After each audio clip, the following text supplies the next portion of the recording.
Hi friends, ടെക്ടിക്സിൻ്റെ പുതിയൊരു വീഡിയോയിലേക്ക് എല്ലാവർക്കും സ്വാഗതം. അപ്പോൾ നമ്മൾ ഇന്ന് ചെയ്യാനായിട്ട് പോകുന്നത് iPhone 11ൻ്റെ അൺബോക്സിംഗ് ആണ്. കണ്ടല്ലേ, iPhone 11ൻ്റെ അൺബോക്സിംഗ് ആണ് നമ്മൾ ഇന്ന് ചെയ്യാനായിട്ട് പോകുന്നത്. അപ്പോൾ അധികം സംസാരിക്കണമെന്നില്ല, നമുക്ക് നേരെ വീഡിയോയിലേക്ക് പോകാം.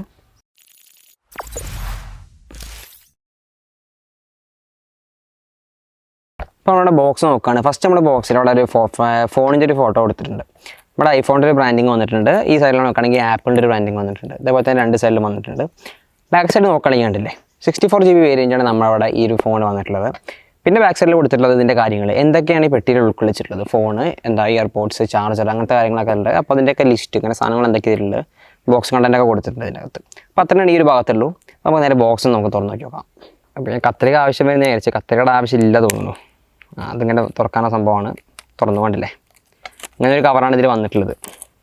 ഇങ്ങനൊരു കവർ പോലത്തെ സംഭവമാണ്, സുഖമായിട്ട് തുറക്കാൻ കിട്ടുന്നുണ്ട് സാധനം. കണ്ടില്ലേ, ഈ ലെവലാണ് വന്നിട്ടുള്ളത്. ഇതാണ് നമ്മുടെ ബോക്സ് കേട്ടോ. ഇതിൽ മറ്റേ സീലൊന്നും വന്നിട്ടില്ല കേട്ടോ. ഞാൻ എൻ്റെ കത്രികയൊക്കെ കൊടുക്കുന്നത് സീലൊന്നും വന്നിട്ടില്ല അവിടെ. അത് പൊട്ടിക്കേണ്ട പ്രശ്നമൊന്നുമില്ല, ജസ്റ്റ് ഇങ്ങനെ തുറന്നാൽ മതി, ഓപ്പൺ ചെയ്താൽ മതി ബോക്സ്. Okay, yes. അപ്പോൾ നമ്മുടെ ബോക്സ് തുറക്കുമ്പോൾ കണ്ടില്ലേ, ബോക്സ് ഇവിടെ നിന്നൊന്നുമില്ല, അത് മാറ്റി വെച്ച് നോക്കാം. ഇതാണ് നമ്മുടെ ഫോൺ കേട്ടോ, iPhone 11 കണ്ടില്ലേ. കണ്ടത്തിന് അറിയാം, നല്ല പ്രീമിയം ലുക്കിലുള്ള നല്ല ഗ്ലോസി ഫിനിഷാണ് സാധനം. കണ്ടത്തിന് അറിയാം, കിടിലൻ ലുക്ക്. ജസ്റ്റ് തുറന്നിട്ടുള്ളൂ ഇപ്പോൾ, കണ്ടില്ലേ. മൊത്തത്തിൽ കാണാൻ തന്നെ നല്ല ഇതാണ്, രസമുണ്ട് കാണാൻ. അപ്പോൾ ഫോൺ അവിടെ ഇരിക്കട്ടെ, നമുക്ക് ബാക്കി കാര്യങ്ങളൊക്കെ നോക്കി നോക്കാം. ഫോൺ തൽക്കാലം ഇവിടെ ഇരിക്കട്ടെ. ബാക്കി തന്നിട്ടില്ലേ, designed by Apple in California, ഇതിൻ്റെ സംഭവങ്ങളൊക്കെ. യെസ്, ജസ്റ്റ് ഇതിൻ്റെ പേപ്പർ വർക്കൊക്കെ ഇതിലാണ് തോന്നുന്നു. കണ്ടില്ലേ, ഇതിൻ്റെ കാര്യങ്ങളൊക്കെ കണ്ടില്ലേ. ഹലോ, ഫോണിൻ്റെ ജസ്റ്റ് ഒരു ഇൻസ്ട്രക്ഷൻ മാനുവൽ എന്ന നിലയ്ക്ക് അങ്ങനത്തെ സംഭവങ്ങളൊക്കെ, വെൽക്കം ടു ഐഫോൺ, അങ്ങനത്തെ കാര്യങ്ങളൊക്കെ വന്നിട്ടുണ്ട്. എങ്ങനെ യൂസ് ചെയ്യുക അതിൻ്റെ കാര്യങ്ങൾ, അങ്ങനത്തെ ഒരു പേപ്പർ വർക്കാണ് ഇവിടെ വന്നിട്ടുള്ളത്. ഒരുപാട് പേപ്പറുണ്ട് കേട്ടോ അവിടെ.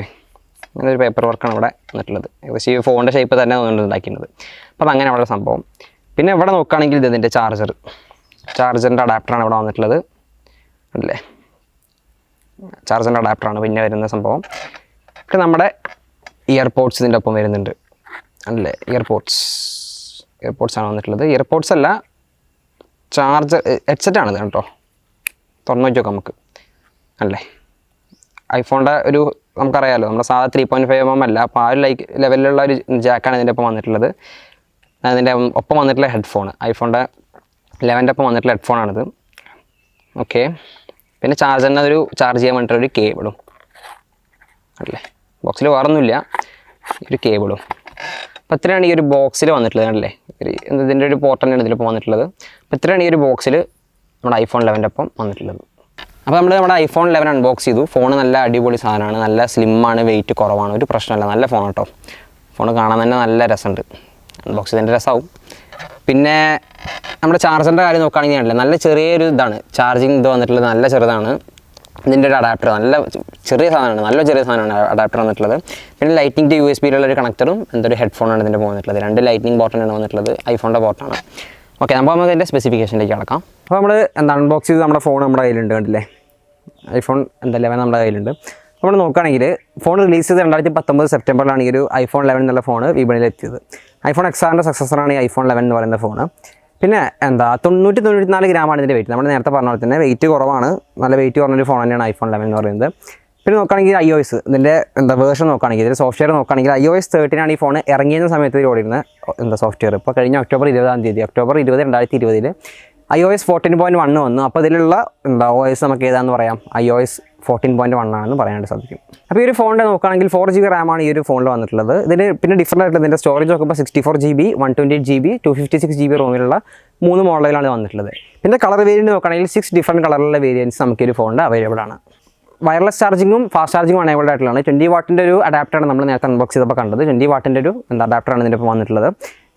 50% ചാർജ് ആവുന്നതിന് വേണ്ടിയിട്ട് 30 മിനിറ്റ് സമയം മതി. ഓക്കെ, പിന്നെ ബാറ്ററി ലൈഫ് നോക്കുകയാണെങ്കിൽ 10 ഹവർ വരെ നമുക്ക് എന്ത് കിട്ടും, ലൈവ് സ്ട്രീമിങ്ങുള്ള വീഡിയോസ് നമുക്ക് പ്ലേ ചെയ്യാനായിട്ട് സാധിക്കും. യൂട്യൂബ്, നെറ്റ്ഫ്ലിക്സ് ഒക്കെ പോലുള്ള ലൈവ് സ്ട്രീമിംഗ് അല്ല സ്ട്രീമിംഗ് ഉള്ളത്. ഓക്കെ, പിന്നെ സാധാ വീഡിയോ ആണെങ്കിൽ ഏകദേശം 17 ഹവർ വരെ നമുക്ക് ഇതിൽ ഓടിക്കാനായിട്ട് സാധിക്കും, അല്ലെങ്കിൽ ഇതിൽ കാണാനായിട്ട് സാധിക്കും. അപ്പോൾ ഇതിൽ നോക്കുകയാണെങ്കിൽ ഇതിൻ്റെ ചിപ്സെറ്റ് പറയുന്നത്, ഈ ഫോണിൽ വന്നിട്ടുള്ള ചിപ്സെറ്റ് പറയുന്നത് A13 ഒരു ചിപ്സെറ്റാണ്, ആപ്പിളിൻ്റെ ചിപ്സെറ്റാണ് ഈ ഒരു ഫോണിൽ വന്നിട്ടുള്ളത്. ക്യാമറയുടെ കുറിച്ച് നോക്കുകയാണെങ്കിൽ റയർ ക്യാമറ നമുക്ക് ആദ്യം നോക്കി നോക്കാം. 12 മെഗാപിക്സലിൻ്റെ സെൻസറാണ് വന്നിട്ടുള്ളത്. സോണിയുടെ എക്സ്മോർ സെൻസറാണ് ഇതിൽ വന്നിട്ടുള്ളത്. ഇപ്പോൾ 2 സെൻസേഴ്സ് ഉണ്ട്, ഒന്ന് അൾട്രാ വൈഡും പിന്നെ എന്താണ് ഒരു വൈഡ് സെൻസറും, അങ്ങനെ 2 സെൻസർ. പിന്നെ ഇവിടെ ഡെപ്ത് സെൻസർ ഉണ്ട്, ഈ ഫ്ലാഷിൻ്റെ മുകളിൽ ഡെപ്ത് സെൻസർ ഉണ്ട്. ഓക്കെ, പിന്നെ നമ്മൾ വീഡിയോ കേപ്പബിലിറ്റി നോക്കുകയാണെങ്കിൽ 4K 24 30 60 ഫ്രെയിംസുകൾ നമുക്ക് അവൈലബിൾ ആണ്. ഫുൾ HD നോക്കുകയാണെങ്കിൽ 30 ഫ്രെയിംസിലും 60 ഫ്രെയിംസിലും നമുക്ക് കിട്ടും. ഇനി നമ്മൾ സ്ലോ മോഷൻ്റെ കാര്യം നോക്കുകയാണെങ്കിൽ 120 ഫ്രെയിമിലും 240 ഫ്രെയിംസിലും നമുക്ക് സ്ലോ മോഷൻ എടുക്കാനായിട്ട് സാധിക്കും. നമ്മൾ റയർ ക്യാമറയുടെ കാര്യം പറഞ്ഞു. ഇനി ഫ്രണ്ട് ക്യാമറയ്ക്ക് വരുമ്പോൾ 12 മെഗാ പിക്സലിനാണ് അവിടെയും വരുന്നത്. അതിൻ്റെ വീഡിയോ കേപ്പബിലിറ്റി നോക്കുന്നത് സെയിം ആണ് ഏകദേശം. 24 30 60 ഫ്രെയിംസിൽ നമുക്ക് 4K എടുക്കാൻ പറ്റും. ഫുൾ HD 30 ഫ്രെയിംസിലും 60 ഫ്രെയിംസിലും എടുക്കാൻ പറ്റും. സ്ലോ മോഷൻ്റെ കാര്യം നോക്കുകയാണെങ്കിൽ 120 ഫ്രെയിംസിൽ മാത്രമേ നമുക്കിതിൽ സ്ലോ മോഷൻ ഫ്രണ്ട് ക്യാമറ വെച്ചിട്ട് എടുക്കാനായിട്ട് സാധിക്കും. അപ്പോൾ നമ്മളിതിൻ്റെ സ്പെസിഫിക്കേഷൻ്റെ വിലയുള്ള കാര്യങ്ങളൊക്കെ പറഞ്ഞു. നമ്മൾ പ്രൈസിൻ്റെ കാര്യം നമ്മൾ പറയാൻ വിട്ടുപോയി. ഇതിൻ്റെ വില പറയുന്നത് ഇത് ആമസോണിൽ നിന്ന് വാങ്ങിയത് 49,999 രൂപയ്ക്കാണ്. 50,000 രൂപയ്ക്കാണ് ഈ ഒരു ഫോൺ വാങ്ങിയിട്ടുള്ളത്. നമ്മളതിൻ്റെ ലിങ്ക് നമ്മൾ ഡിസ്ക്രിപ്ഷനിൽ കൊടുക്കാൻ വേണ്ടവർക്ക് കയറി ചെക്ക് ചെയ്യാവുന്നതാണ്. ഇത് 64 GB വേരിയൻ്റ് ആണ്. അപ്പോൾ അതിൻ്റെ ഏകദേശം വില വരുന്നത് 50,000 രൂപയുടെ അടുത്താണ്. പിന്നെ നമ്മളിതിൻ്റെ കാര്യങ്ങൾ നോക്കുകയാണെങ്കിൽ നല്ല ഇൻഹാൻഡ് ഫീലുള്ളൊരു ഫോൺ തന്നെയാണ്. നല്ല ലൈറ്റ് വെയിറ്റ് ആണ്. നല്ല പ്രീമിയം ലെവലിൽ വരുന്നൊരു മൊബൈൽ ഫോണാണ്. നമുക്കറിയാം ആപ്പിളിൻ്റെ iPhone 11 എന്നൊക്കെ പറഞ്ഞാൽ പ്രീമിയം ഫോൺ തന്നെയാണ്. അപ്പോൾ അത്രയൊക്കെ തന്നെ ഉള്ളൂ. വേറെ ഇതിനെ പറ്റി പറയാം. മൊത്തത്തിൽ കൊള്ളാൻ സാധനം അടിപൊളി ഫോണാണ്. നമ്മളിത് കോൺഫിഗർ ചെയ്ത് നോക്കിയിട്ടൊന്നുമില്ല. ഇതിൻ്റെ കാര്യങ്ങൾ നമ്മൾ കഴിഞ്ഞിട്ട് നോക്കിയാൽ തന്നെ നമുക്ക് ഇതിൻ്റെ മനസ്സിലാവുള്ളൂ, ഇതിൻ്റെ സംഭവം എങ്ങനെയാണ്, ഇതിൻ്റെ യൂസർ ഫ്രണ്ട്ലിനെസ് ഒക്കെ. ഓക്കെ, അപ്പോൾ അത്രയേ ഉള്ളൂ. മറ്റൊരു വീണ്ടും കാണാം. അതുവരേക്കും ബൈ.